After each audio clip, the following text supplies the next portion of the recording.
France est présente. Cet engagement de la France, il se fait à l'occasion d'une opération ponctuelle comme Plastique Odyssée, il se fait également par la mobilisation plus large de la communauté internationale. Et dans quelques semaines de cela, à Nice, du 9 au 13 juin, s'ouvrira la 3e conférence des Nations Unies sur les océans, que la France co-organise avec le Costa Rica, et dans laquelle nous espérons bien pouvoir engranger des progrès importants en termes de préservation des océans et de mobilisation de la communauté internationale. Il ne m'appartient pas d'en dire davantage aujourd'hui. Laetitia a un peu vendu la mèche tout à l'heure en indiquant que le plus gradé que moi pourrait prochainement se prononcer ici même sur le sujet. Je n'y reviendrai pas. Il n'y a pas encore d'annonce officielle sur ce point. Mais j'espère bien que nous aurons l'occasion, tous ensemble, de nous mobiliser pour les océans, pour leur préservation et pour faire en sorte que ce bien commun demeure toujours disponible, comme le disait le CEO de la MCD, pour nos enfants, nos petits-enfants et nos arrière-petits-enfants. Je vous remercie.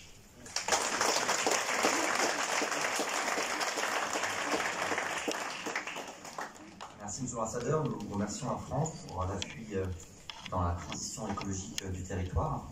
Et avant de passer la parole au secrétaire général de la COI, nous allons découvrir une petite vidéo sur la campagne régionale.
Désormais, son Excellence M. Edgar Razaki-Rawahi, secrétaire général de la COI, pour son allocution. Merci.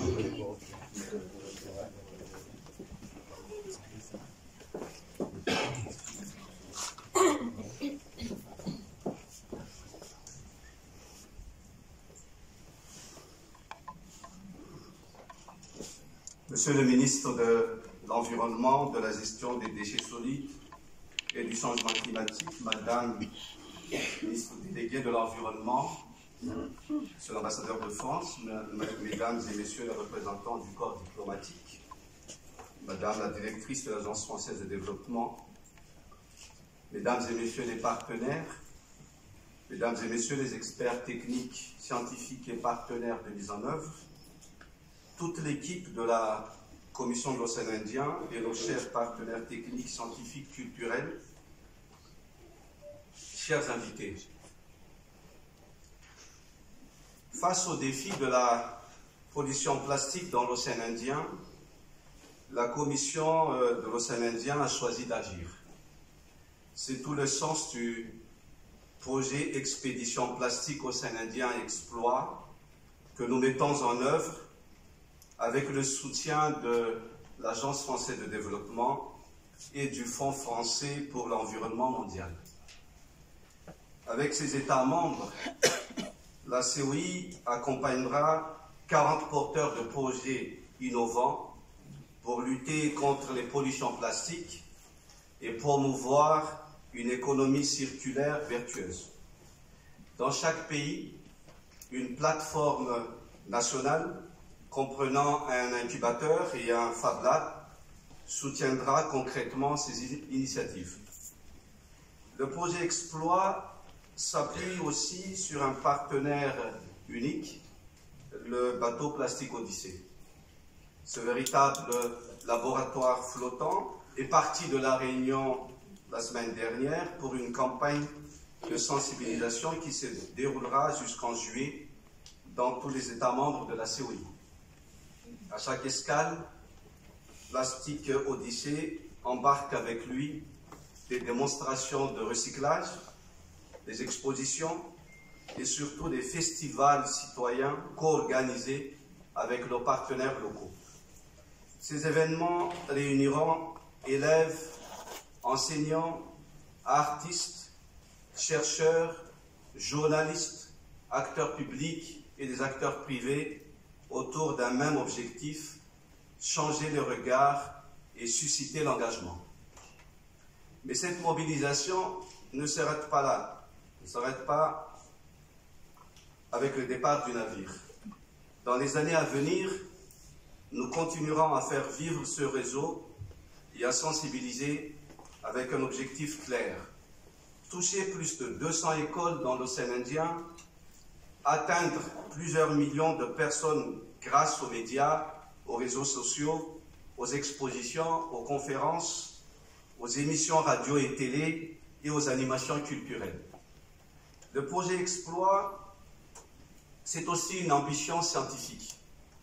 À bord du navire, des chercheurs de la région mèneront une grande campagne océanographique pour mieux comprendre les pollutions plastiques, leur composition, leur origine, leur répartition et leur impact. Ces données ne resteront pas dans les rapports. Elles alimenteront la prise de décision publique, la recherche et l'innovation et un futur observatoire régional des pollutions plastiques accessible aux chercheurs et aux décideurs. Nous allons également renforcer les capacités scientifiques régionales. 20 chercheurs seniors seront appuyés, 20 doctorants et jeunes chercheurs seront formés, et je tiens à remercier ici notre partenaire clé, l'Institut de recherche pour le développement IRD, ainsi que l'Université de Maurice et tous les autres partenaires scientifiques mobilisés. Le renforcement des compétences est au cœur de notre action. Cela passera par une offre de formation et de ressources en ligne, des voyages d'études et des échanges régionaux pour nos points focaux. Le projet Exploit accompagnera aussi les États membres dans l'élaboration et la mise en œuvre de leur politique de prévention des pollutions plastiques marines, mais aussi dans leur plaidoyer international pour plus de justice environnementale, notamment pour les petits États insulaires. Dans les négociations pour le traité mondial sur les plastiques, nous défendrons le principe du pollueur-payeur et la réduction de la production de plastique à usage unique qui abîme nos écosystèmes et fragilise nos économies. Nous travaillerons en synergie avec nos partenaires, le PNUD, IORA, UICN, la Convention de Nairobi et bien d'autres. Le projet Exploit s'inscrit pleinement dans la déclaration de 2023 des ministres et hauts représentants des États insulaires d'Afrique, de l'océan Indien et pour le développement de l'économie circulaire. Il concrétise aussi les engagements du plan d'action 2019 de la COI sur la gestion des déchets en favorisant un environnement propice à la recherche, à l'éducation et à l'innovation pour réduire les rejets de plastique en mer et développer une politique régionale de valorisation des déchets. Je vous remercie sincèrement pour votre présence et je remercie chaleureusement nos partenaires, l'Agence française de développement et le Fonds français pour l'environnement mondial, sans qui ce projet n'aurait pas vu le jour. Je vous souhaite à tous de riches échanges, une belle escale mauricienne, une campagne océanographique passionnante et de magnifiques escales à venir dans nos autres États membres. Merci de votre aimable attention.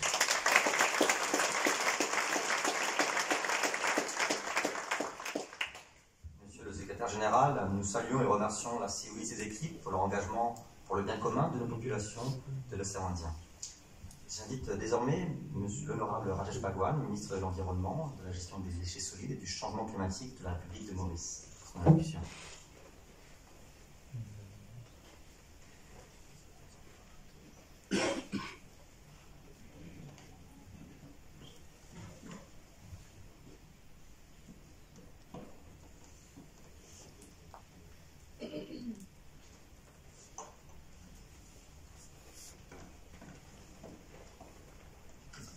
Merci. Bonjour tout le monde. Madame la ministre déléguée à l'environnement et la gestion des déchets solides et du changement climatique, honorable Jean Béranger, Son Excellence, le secrétaire général de la CIOI, l'ambassadeur de France, M. Bontemps, M. Vitos, chef adjoint de la délégation de l'Union européenne, la directrice de l'AFD, M. Ebo de la Banque commerciale, du groupe de la MCD, les partenaires de l'expédition de l'océan Indien, mesdames et messieurs, les distingués partenaires. C'est en effet un privilège et un grand honneur pour moi d'être parmi vous à l'occasion du lancement de l'expédition plastique aux déchets à Maurice. C'est la première fois que notre pays accueille une expédition de renommée mondiale dédiée à la pollution plastique. Cette initiative remarquable n'aurait pas été possible sans le soutien de la Commission de l'océan Indien et d'autres partenaires. Je vous remercie au nom du gouvernement. J'ai donc à vous remercier encore une fois et à vous féliciter pour cette initiative qui s'inscrit dans l'effort de réduction de la pollution plastique de notre région à travers le projet Expédition plastique dans l'océan Indien Exploit. Le monde est aujourd'hui confronté à des défis sans précédent. La pollution plastique est une crise mondiale. Maurice n'est pas épargné par ce fléau. Il n'est plus possible de détourner les regards de ceux que nous voyons tous les jours. Des bouteilles vides qui joncent des caniveaux dans nos villes, dans nos villages, des emballages en plastique qui sortent dans les cours d'eau et qui sont abandonnés en bord de la route dans les champs. Ramasser et nettoyer ces détritus qui finissent dans la nature, oui, mais pour être transportés où? À Maurice, à Mochicose, notre unique site d'enfouissement opérationnel depuis 28 ans, qui est déjà saturé depuis plus de 3 ans. Nos plages et nos lagons sont au cœur de notre industrie touristique. Leurs propriétés conditionnent l'attractivité de notre île. Au-delà de la beauté naturelle, les visiteurs recherchent un environnement sain et préservé. Or, les déchets marins constituent principalement de plastique, compromettent cette image et risquent d'entraver gravement notre économie, en particulier le secteur du tourisme et de la pêche. Selon un rapport des Nations Unies sur l'environnement, les particules plastiques, également appelées microplastiques, ont été détectées chez plus de 100 espèces aquatiques, notamment des poissons, des crevettes et des moules destinés à la consommation humaine.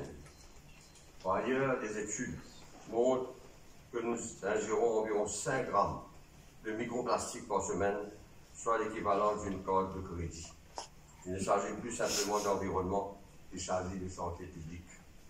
Pour mieux comprendre l'impact sur les différents écosystèmes et orienter nos efforts vers la prévention, Maurice compte sur le soutien du projet Exploit et de l'expédition plastique aux déchets pour faire progresser la connaissance scientifique et sensibiliser davantage le public.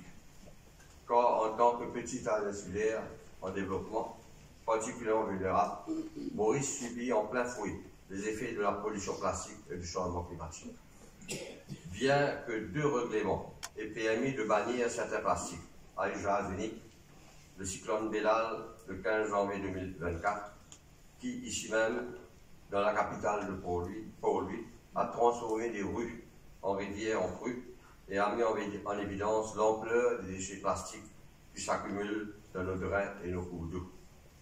Il convient aussi de souligner que la majorité de nos déchets plastiques proviennent des emballages alimentaires et des bouteilles majoritairement importées. Sensibiliser, c'est bien, mais agir pour éliminer le plastique, tant dans le milieu marin que terrestre, afin de prévenir des impacts irréversibles sur l'environnement, c'est encore mieux et plus qu'urgent. Hormis le recyclage, nous devons apprendre à consommer autrement, avec conscience, privilégier le vrac, éviter les emballages superflus, dire non à ceux qui polluent. Ce changement commence chez nous et chacun de nous. Chaque plastique que nous utilisons sans réfléchir, entre une paille, un sachet, une banquette, a une vie après nous. Et souvent, cette vie se termine en mer, transformée en microplastique. Le plastique ne peut être la solution facile, ni l'option par défaut. Produire, emballer et vendre en plastique, c'est aussi contribuer à une crise sanitaire et environnementale que nous ne maîtrisons plus. Il est temps de replacer la santé publique et notre environnement au cœur de chaque décision, quand cette pollution peut nous concerne tous. Investir dans des alternatives durables, repenser les chaînes de production, réduire l'empreinte plastique à la source, c'est possible et c'est indispensable. Les entreprises qui ont déjà et que feront ce choix courageux, aujourd'hui seront les leaders responsables de demain. Il n'y a pas de croissance durable dans un océan malade. Quant à notre ministère, il travaille actuellement sur des mesures visant à envoyer un signal fort de l'engagement de ce gouvernement qui fait de la lutte contre la pollution plastique une priorité. Déjà, nous avons mis en place un comité statutaire de gestion des plastiques, réunissant les secteurs publics, privés et la société civile. Cette plateforme a pour mission de coordonner la mise en œuvre des politiques, stratégies et plans d'action visant à faire de Maurice une île sans pollution plastique. D'ailleurs, à la demande des organisateurs de cette expédition, la deuxième réunion du comité de gestion des plastiques se tiendra le 16 avril prochain, donc mercredi prochain, afin de présenter les activités prévues et mobiliser les acteurs concernés. Mesdames et messieurs, lutter contre la pollution plastique exige une coopération locale, régionale et internationale renforcée, fondée sur les avancées scientifiques et technologiques les plus récentes. C'est pourquoi notre pays participe activement aux négociations du comité intergouvernemental de négociation en vue de conclure un traité international ambitieux visant à éliminer la pollution plastique, y compris en milieu marin. Ce traité devrait aboutir à l'issue de la session INC 5.2 prévue en août prochain. En attendant que toutes les parties prenantes arrivent à s'entendre et que les grandes décisions se concrétisent, nous tous au sein de la population avons le pouvoir d'agir. Maintenant, ici et maintenant. Refusons ce qui pollue. Réutilisons ce qui dure. Chaque geste compte, chaque choix paie. Avant de conclure, je tiens à remercier chaleureusement la Commission de santé et les organisateurs de l'expédition Plastique Odyssée d'avoir offert à Maurice cette opportunité exceptionnelle. Nous avons la chance de recevoir une telle expédition dans le cadre de sa 33e escale. J'en profite pour souhaiter à l'équipage une précieuse expédition dans nos eaux. Pendant 2 semaines, les parties prenantes engagées dans la lutte contre la pollution plastique pourront profiter pleinement des activités de sensibilisation au programme. J'en appelle à la mobilisation et la participation de tous. Sur ce, je vous remercie.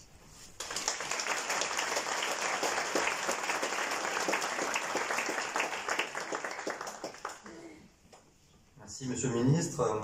Nous saluons l'engagement de votre ministère sur le sujet, notamment avec la mise en place d'une division plastique qui est désormais renforcée, comme vous l'avez cité, la structuration d'un comité de suivi et surtout la préparation d'une feuille de route avec l'appui de l'UNEP et la mise en œuvre avec l'Université de Maurice. Tout cela en concertation dans le dialogue.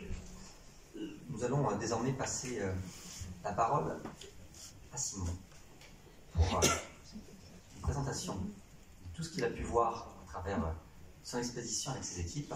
Cher Simon.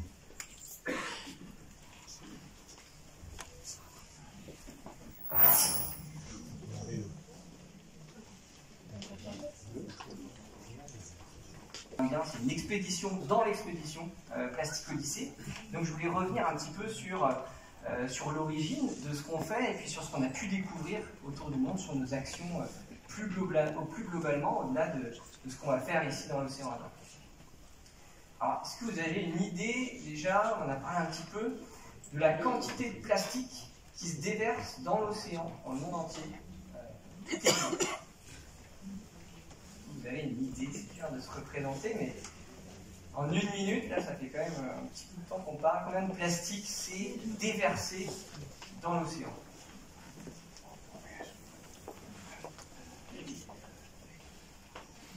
Vous avez une idée? On va peut-être le savoir.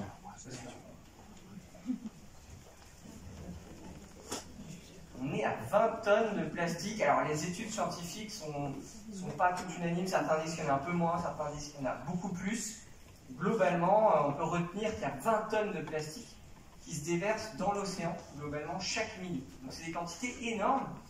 Et en réalité, on ne la voit pas vraiment, cette pollution plastique, puisque contrairement aux idées reçues, contrairement à ce qu'on a pu voir dans les médias, il y a très peu de plastique qui flotte à la surface des océans. En tout cas, ce n'est pas visible. On va retrouver des microparticules, mais la quantité de plastique qui flotte, elle est anecdotique par rapport à ce qu'il y a réellement dans l'océan. C'est un petit peu comme un iceberg de plastique. Il y a moins d'1% du plastique qu'on a mis dans l'océan qui flotte à la surface. Donc en réalité, cette pollution, elle est invisible. Ça, je ne sais pas si vous savez ce que c'est. Ça ressemble à l'océan un peu. Ça, c'est le 7e continent de plastique. Quand on parle d'îles de déchets au milieu du Pacifique, donc les endroits vraiment les plus concentrés en plastique à la surface de l'océan, ça ressemble à ça. Donc, vous voyez, c'est bien loin des images qu'on peut avoir, globalement, qui sont soit des images photoshopées, soit des images qui sont prises ailleurs, pour illustrer, pour sensibiliser, mais qui nous font mal comprendre finalement cette problématique de plastique. Ça, c'est un nageur, Ben Comte, qui a passé un mois à nager dans ce continent de déchets. Et donc, ce qu'il dit, on voit une photo, c'est que c'est un petit peu comme de la pluie, de la neige, c'est des microparticules. Et vous voyez, la densité, elle est quand même assez faible. Il n'y a pas énormément de plastique à la surface. Et c'est ça toute la difficulté de cette problématique, c'est qu'on ne peut pas juste aller nettoyer l'océan. Donc parfois, on a cette idée fausse que ce navire Plastic Odyssée va aller nettoyer l'océan. Ce n'est pas le cas pour la simple et bonne raison qu'il n'y a pas de plastique à la surface et qu'il faut donc agir avant, agir à terre. C'est la seule façon de lutter efficacement contre cette pollution plastique. Je vous ai mis des chiffres un petit peu globaux pour mieux comprendre, avant de parler des solutions, on est là pour ça, mieux comprendre cette problématique de plastique. Vous voyez, on parle beaucoup des rivières, on parle beaucoup de pas mal de choses. Bon, la réalité, c'est qu'en fait, 80% quasiment, ça vient de la Terre. C'est compréhensible, puisque c'est là où on consomme du plastique au quotidien, et puis on s'en débarrasse, et parfois ça se termine dans l'environnement et donc dans l'océan. Donc, la priorité, si on veut reprendre un peu la loi de Pareto, c'est les 80-20, s'il faut mettre 20% de notre énergie pour traiter 80% du problème, c'est bien dans les villes côtières, c'est bien ici. C'est ici que ça commence. Plus globalement, on peut voir, c'est une carte de la gestion des déchets dans le monde. Donc, où est-ce que le plastique se retrouve dans la nature? On peut voir que pas un seul pays est épargné, des zones plus ou moins jaunes, mais globalement, le plastique, il est partout dans la nature. Et pour vous donner un chiffre, l'humanité a produit 6 milliards de tonnes de déchets plastiques jusqu'à aujourd'hui, et on n'en a traité que 1 milliard de tonnes. C'est-à-dire qu'il reste 5 milliards de tonnes dans l'environnement, dans des décharges à ciel ouvert, dans la rue, dans les océans, dans les rivières. Donc c'est notre héritage. Il faut pouvoir prendre conscience de ça pour derrière agir. On a cet héritage, quoi qu'on fasse. Si demain on arrête de produire du plastique, on a cet héritage de 5 milliards de tonnes de déchets à gérer aujourd'hui. Et alors, on s'est basé là-dessus en se disant, on va organiser une expédition. L'idée, pour vous expliquer, ça a démarré en 2016. Ça fait quelques années qu'on s'intéresse à ce sujet-là. 2016, en faisant une escale à Dakar, c'est la plage qu'on a vue tout à l'heure, où je me suis rendu compte un peu de toute cette quantité de plastique qui se déversait. Et donc, avec l'équipe, on a décidé de partir pour 3 ans d'expédition, 3 ans et demi, en allant faire escale sur 3 continents emblématiques: l'Afrique, l'Amérique du Sud, l'Asie, enfin l'océan Indien, pour comprendre l'état des lieux, mais surtout découvrir des solutions. Et c'est de ça que j'ai envie de vous parler aujourd'hui, c'est quelles sont les solutions concrètes. Je n'ai pas envie de vous rabâcher la problématique et les impacts, puisqu'on l'a bien en tête et ça nous freine dans nos actions, donc j'ai envie de vous parler de solutions concrètes. Ce navire, c'est un ancien navire de recherche océanographique. Donc, il a été construit pour ça à la base. Je ne sais pas si vous avez une idée de son âge. Il ne fait pas si vieux, mais il a 50 ans dans quelques jours. Donc c'est vraiment c'est unique pour un navire. Un navire, ça dure 10 à 20 ans. Donc on a vraiment voulu recycler un navire plutôt que d'en construire un neuf, et puis de le transformer pour en faire un vrai laboratoire, un showroom de toutes les solutions. Donc l'arrière du bateau est plutôt dédié au recyclage, à cet héritage qu'on a. Donc comment est-ce qu'on le gère? Je vais vous expliquer un peu plus en détail. Et puis l'avant du navire est plutôt dédié à la réduction du plastique. Il y a tout ce qu'on peut mettre en œuvre pour arrêter de produire autant de plastique. Je vais vous passer une petite vidéo pour vous montrer une escale type. Alors, peut-être qu'elle n'est pas là. On la mettra après. Globalement, on a 3 actions phares. Et finalement, il n'y a pas de réponse unique, universelle et simple à cette pollution plastique. Donc, il faut agir à tous les niveaux, en amont et en aval. C'est pour ça qu'on décide, pendant cette expédition, de s'attaquer à 3 axes. Le premier, c'est la réduction. Comment est-ce qu'on arrête la production de plastique? Le deuxième, le recyclage, donc c'est cet héritage plastique. Et puis le troisième, vous allez voir, il concerne plutôt des zones désertes, puisque l'humanité a réussi à polluer des zones où aucun humain ne vit. Et donc là, pour le coup, on ne peut pas les sensibiliser, on ne peut pas aller recycler du plastique, installer des usines, il faut aller restaurer ces écosystèmes. Alors on commence par la réduction. La réduction, évidemment, c'est ce qui est le plus important. On en parlait tout à l'heure. On produit beaucoup de plastique, mais en fait, quand on regarde les courbes, on va continuer d'en produire de plus en plus dans les années à venir. Et ça, c'est un problème, puisque peu importe ce qu'on fait, on a déjà du mal à gérer les déchets, donc peu importe à quelle vitesse on va pour mettre en place la gestion des déchets, si on ne réduit pas, si on ne coupe pas le robinet, si on n'arrête pas de produire du plastique, on ne s'en sortira jamais.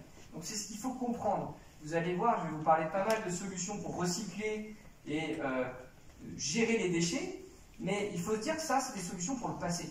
Le présent et le futur proche, c'est la réduction. C'est d'abord la première étape. Là, vous voyez un supermarché en République dominicaine, on en a vu dans le monde entier. J'aime bien cet exemple parce que c'est vrai que ça nous a marqué. Vous voyez ici en bas, c'est des bananes qui ont été épluchées et emballées dans du plastique. On a déjà une peau sur les bananes, donc on n'a pas vraiment compris pourquoi est-ce qu'on les épluchait pour remettre une peau en plastique.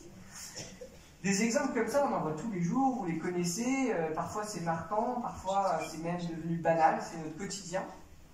Il faut en prendre conscience pour pouvoir se dire comment est-ce qu'on peut éviter d'acheter ce plastique, comment est-ce qu'on peut réduire notre usage au quotidien.